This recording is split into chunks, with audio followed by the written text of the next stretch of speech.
Hello, जय हिंद, नमस्कार दोस्तों। आइए एक नए वीडियो में आप सभी को फिर से स्वागत करते हैं। आप जानते हैं बिहार पुलिस का प्रीवियस ईयर क्वेश्चन बैंक का मॉक टेस्ट चल रहा है, जो कि आपके लिए आगामी प्रतियोगी परीक्षा जो होने वाला है उसके लिए काफ़ी ज़्यादा महत्वपूर्ण साबित होगा। साबित ही नहीं दोस्तों, आपका रिजल्ट कराने में 100% आपको हेल्पफुल साबित होगा। ठीक है दोस्तों, पूरा एकदम आपको एग्ज़ाम में पूरा सहयोग मिलेगा। ठीक है, बहुत मस्त प्रश्न सभी चल रहा है। सभी बहुत अच्छा अच्छा इस बुक में प्रश्न दिया हुआ है। सभी टॉप प्रश्न है। सभी प्रश्न जो प्रश्न है सभी बार बार एग्जाम में रिपीटेड प्रश्न है, इसीलिए एक भी प्रश्न आपको इग्नोर नहीं करना है। सभी प्रश्न को आपको रट जाना है। ठीक है, और मस्त से तैयारी कीजिए। 2 बुक पढ़िए, स्पीडी लूसेंट पढ़िए और मेरे साथ टेस्ट मारिए। ठीक है, आपका बहुत अच्छा मस्त तैयारी हो जाएगा। इधर उधर भटकने से अच्छा है बस 1-2 चीज़ पढ़ते रहिए। ठीक है, आइए शुरू करते हैं आज का पहला प्रश्न। पहला प्रश्न है दोस्तों, तो पहला प्रश्न है 1921 का मोपला आंदोलन किस आंदोलन की शाखा थी। 1921 में मोपला आंदोलन हुआ था दोस्तों। वह मोपला जो आंदोलन था किस आंदोलन का शाखा था, किस आंदोलन का शाखा था दोस्तों। का सही आंसर है स्वदेशी आंदोलन, सॉरी असहयोग आंदोलन। मोपला जो आंदोलन था दोस्तों वो असहयोग आंदोलन का शाखा था दोस्तों। किसका शाखा था? असहयोग आंदोलन। मोपला आंदोलन किस आंदोलन की एक शाखा थी? आपको आंसर बोलना है असहयोग आंदोलन। असहयोग आंदोलन, ठीक। असहयोग आंदोलन 1920 में हुआ था।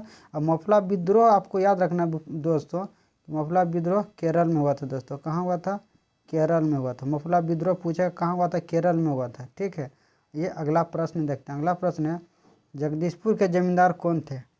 जगदीशपुर के जमींदार कौन थे दोस्तों? बहुत महत्वपूर्ण प्रश्न है कि जगदीशपुर के जमींदार कौन थे।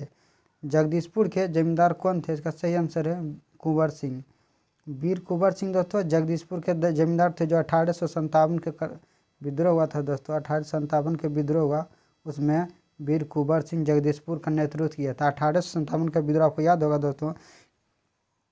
1857 का जो विद्रोह हुआ दोस्तों वो मेरठ से शुरू हुआ था। ठीक है, और बिहार का नेतृत्व किया था जगदीशपुर का वीर कुंवर सिंह। नाना साहब कानपुर का किया था। लक्ष्मीबाई दोस्तों झांसी का नेतृत्व किया था। अगला प्रश्न देखते हैं।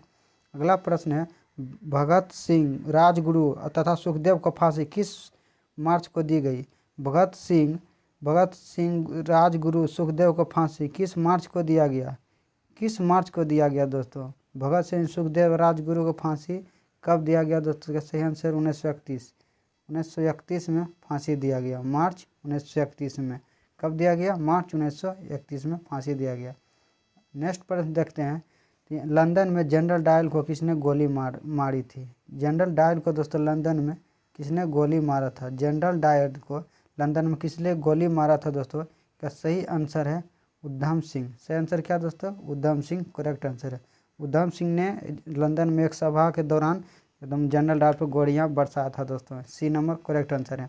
अगला प्रश्न है भारतीय राष्ट्रीय कांग्रेस के संस्थापक क्या थे। आपको याद होगा दोस्तों कि भारतीय राष्ट्रीय कांग्रेस का स्थापना 1885 में हुआ था। 1885 में हुआ था, और भारतीय राष्ट्रीय कांग्रेस के संस्थापक ओ होम था दोस्तों। ए होम था। ठीक है, भारतीय राष्ट्रीय कांग्रेस संस्थापक ए होम था। और ए होम क्या थे दोस्तों? तो असैनिक कार्यकर्ता। बी नंबर करेक्ट आंसर है। बी नंबर करेक्ट आंसर है। भारतीय राष्ट्रीय कांग्रेस के संस्थापक जो ए होम था वो क्या थे? तो असैनिक कार्यकर्ता। ठीक है, आपको याद रखना है।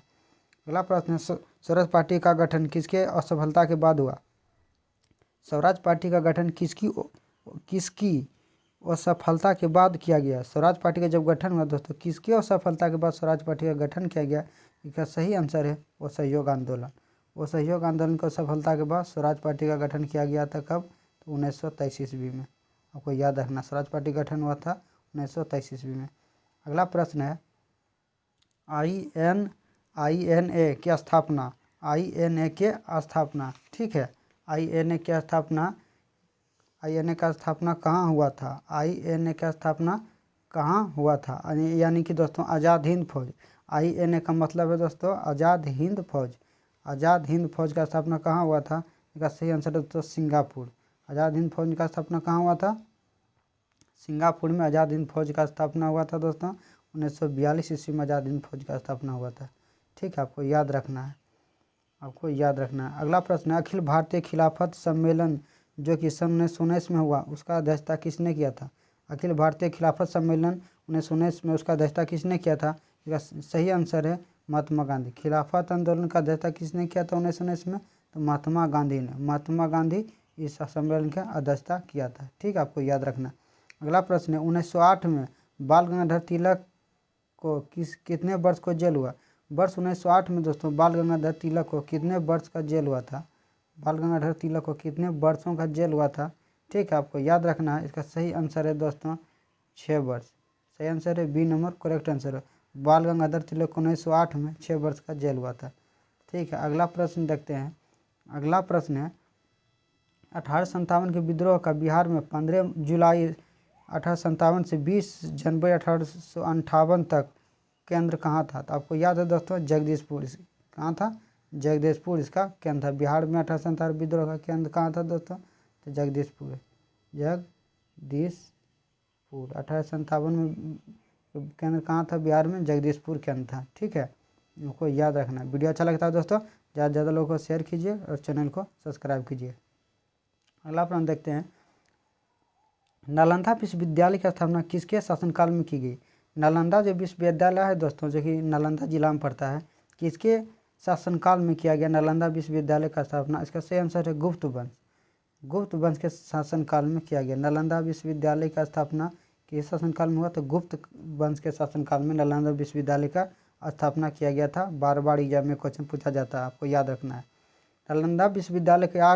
नालंदा विश्वविद्यालय को विनाश का कारण किसे माना जाता है? आप सुने हैं दोस्तों नालंदा विश्वविद्यालय विनाश हो चुका, ध्वस्त कर दिया गया है। इसका मुख्य कारण किसे माना जाता है? इसका मुख्य कारण है अग्नि। ठीक है दोस्तों, नालंदा विश्वविद्यालय का अग्नि मुख्य कारण है विनाश में, क्योंकि बख्तियार खिलजी जो सेनापति था दोस्तों, उसने नालंदा विश्वविद्यालय में जो पुस्तकालय था उसमें आग लगा दिया था। ठीक है, उसमें बहुत सारा बुक था, वही उसका मुख्य कारण माना जाता है। आपको याद रखना है अग्नि।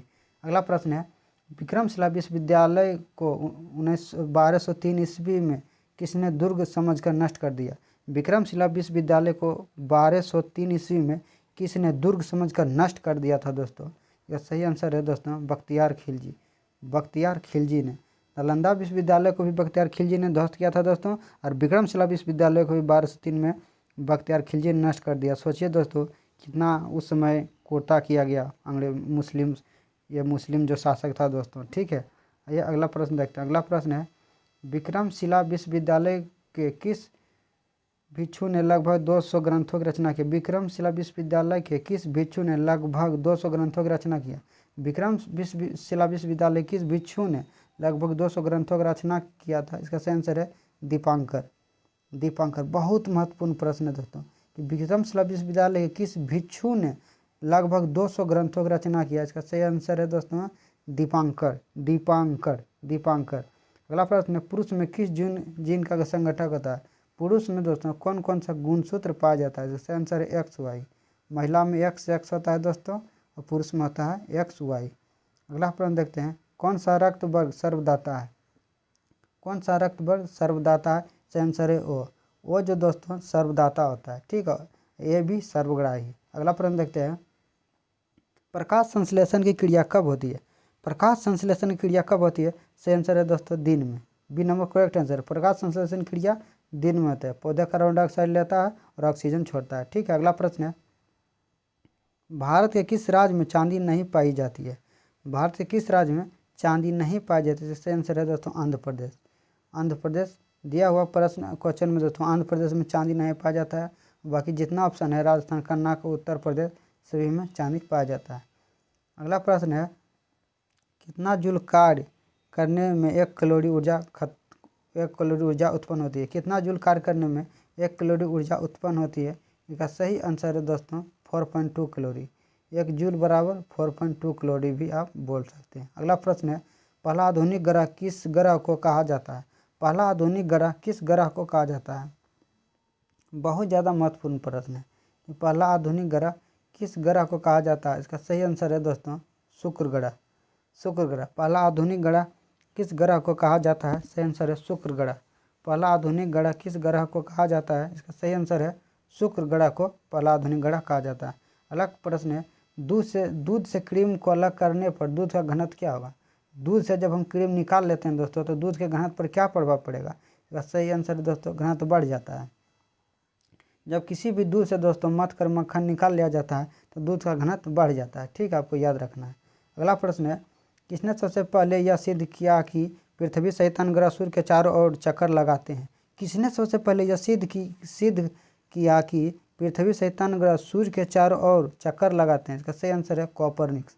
कोपरनिकस ने सबसे पहले सिद्ध किया दोस्तों कि कोपरनिकस ने सबसे पहले सिद्ध किया कि पृथ्वी सहित अन्य ग्रह सूर्य के चारों ओर चक्कर लगाता है। पृथ्वी सहित अन्य ग्रह सूर्य के चारों ओर चक्कर लगाता है। किसने सबसे पहले सिद्ध किया? कोपरनिकस ने सिद्ध किया था। आइए अगला प्रश्न देखते हैं। अगला प्रश्न है कि भारतीय मुद्रा किसमें छपाई होती है? भारतीय मुद्रा किसमें छपाई होती है? कि भारतीय मुद्रा का छपाई कहाँ होता है दोस्तों? आपको याद रखना है, नासिक प्रिंटिंग प्रेस।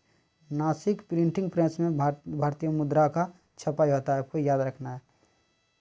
ठीक है, नेक्स्ट प्रश्न देखते हैं। अगला प्रश्न है, भारत में योजना अवकाश किसके दौरान हुआ? भारत में योजना अवकाश कब हुआ? भारत में योजना अवकाश कब हुआ? तो योजना अवकाश आपको याद रखना है 1966 से 69 में।